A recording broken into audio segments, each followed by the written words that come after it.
If you're a trucker, owner-operator, or anyone working in the freight market, you might not get paid because of market conditions and situations like this. Carriers owed millions after Mississippi brokerage files for Chapter 7, bankruptcy. In the petition, Trans Plus says that no funds will be available to unsecured creditors. So here it says more than 60 trucking companies are collectively owed millions of dollars after a Mississippi-based logistics firm filed for bankruptcy liquidation recently. In the petition, Trans Plus is not to be confused with Transplace, a subsidiary of Uber Freight, lists its assets up to $50,000 and its liabilities as between $1 and $10 million. The shuttered brokerage states that it has up to 99 creditors and maintains that no funds will be available for unsecured creditors once it pays administrative fees. It's unclear why the company was forced to cease operations. However, many freight brokerages and trucking companies have been forced to file for bankruptcy protection in 2023 amid declining freight volumes. If you work with a broker, a shipper, or even if you're a broker working with a shipper, you are an unsecured creditor. This means that you do not hold a lien on any of the assets of the company for the service that you're providing. So if I'm a trucking company, I do $10,000 of work for a broker, I am an unsecured creditor because I do not have a lien on any of their assets. Okay, so among Trans Plus Freight's top 20 unsecured creditors are Shannon Robinson of South Haven, Mississippi, who is owed nearly $3 million, and Zoom Technologies of Baldwin Park, California, which is owed nearly $66,000. The petition lists over 60 small trucking companies that are unsecured creditors, including CTH Transport LLC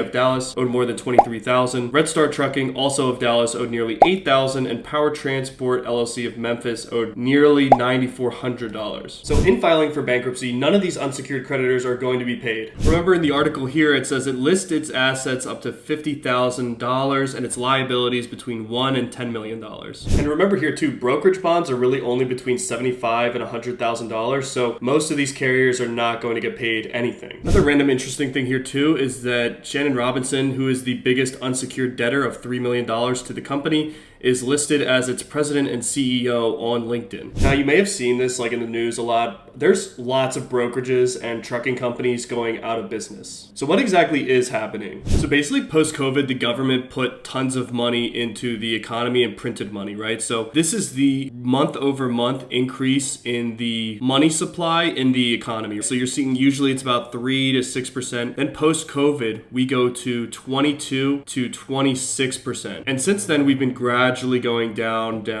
until basically in 2023, we've gone to negative money supply, which means that money is being sucked out of the economy and it doesn't exist anymore. So post-COVID, like 6 months after COVID, we saw the trucking market really pick up. And I think this was a factor of the money supply being increased by 20 to 25% month over month for a very long time. Now, I think like my company did and like many companies did, when the money supply is increasing like this and the trucking economy is as frothy as it was, you increased your operating expense a lot, like hiring people or becoming lazy in your operations or having too many other costs because you're frothy. It's easier to make money. You have a lot of leftover money. So you justify hiring more people that you might not need or investing in resources that you don't need also. So in the peak of like 2021, 2022, companies were making tons and tons of money. There was a ton of freight out there.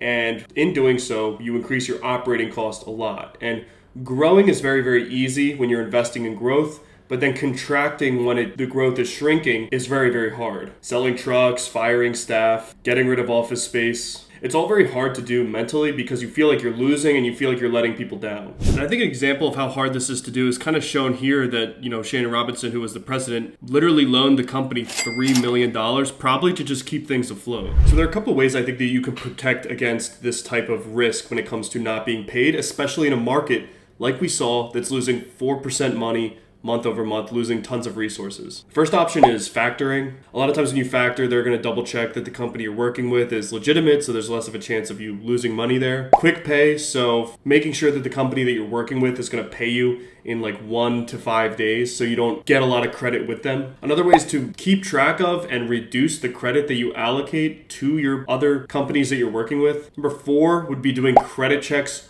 on the companies that you work with. And number 5, and probably the best one, would be accounts receivable insurance. So basically this is insurance that if a company that the insurance approves does not end up paying you, then the insurance will pay you for the money that is owed. So if they owe you $40,000 and that company goes out of business and the AR insurance company approved of them, then you'll get that $40,000 from the insurance company. Now, while the money supply is still decreasing right now, I think that from just being on the load board and working with customers recently, I kind of think in the last like 2 weeks here that the trucking market has started to pick up. I don't know if anyone else is seeing that, but just on the load board, and for instance, I think that booking certain loads, like going from Philly to Massachusetts, have been paying a lot more than they were a month ago by a pretty decent margin.